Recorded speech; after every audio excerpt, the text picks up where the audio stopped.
Questions?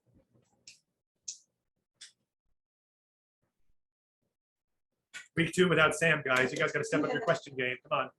Okay, you say thankfulness and gratitude. Project. Speak up. These are attributes that should be growing and mature as and this goes totally in the opposite of what I was talking about, the faith that fizzles. You know, you ever get burnt out? Do I ever get burnt out?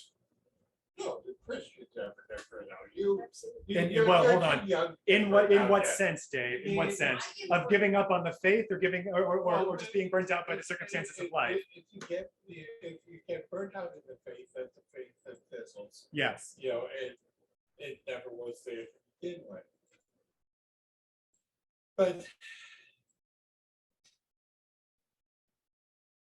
maybe a question, I'll pose this question to your dad. Or something. No, pose it to me. Okay. Yep. There are times when you are, by work burned out. You'd say, I need a break. Yeah. Yep.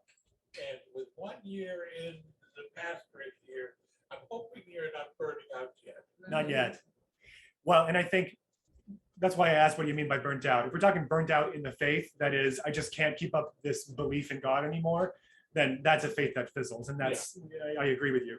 If we're talking about burnt out just in the circumstances and the work of life, that human beings cannot go 100% all the time, every day, then yeah, that's just a reality. There's kind of a reason that Sabbath is built into the will of God.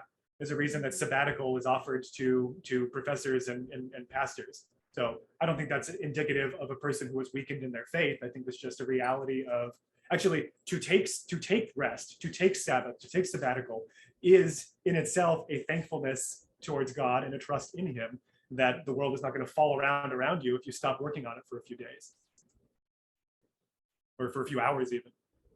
Those are my You thoughts. asked the question and gave you a question. Yes. Any other questions in particular as they pertain to what we talked about?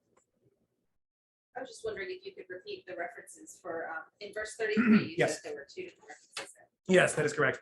They are Isaiah chapter 8, verse. This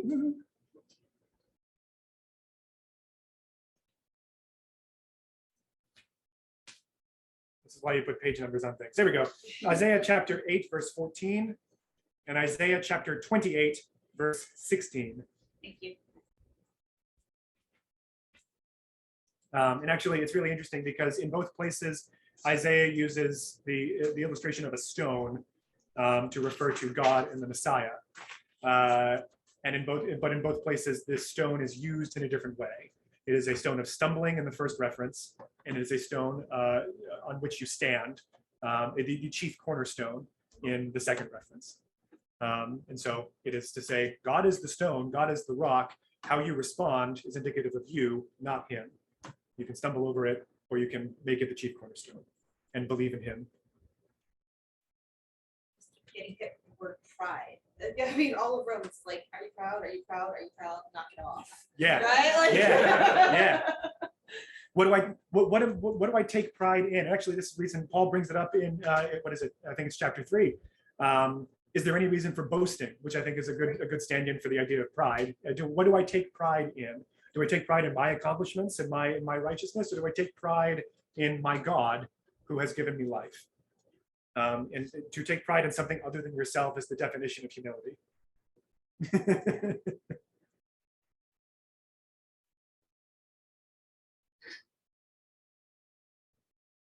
Any final questions?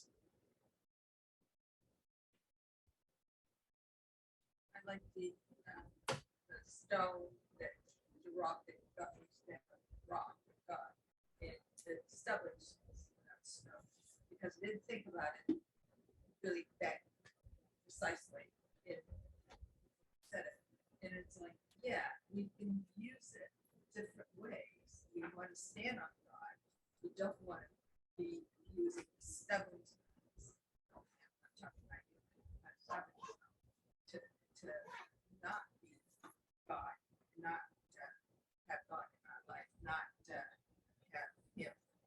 charge my life. Mhm, mhm.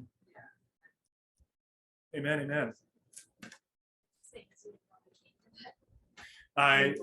Doris was repeating the illustration of God is the stone, we either stumble or stand. And yes, I was struck by that in Isaiah as well as Paul's use of it. I think it's beautiful. Yeah. As is, pretty much all of Scripture. So Just sometimes things hit you more. absolutely, that's true. Praise God.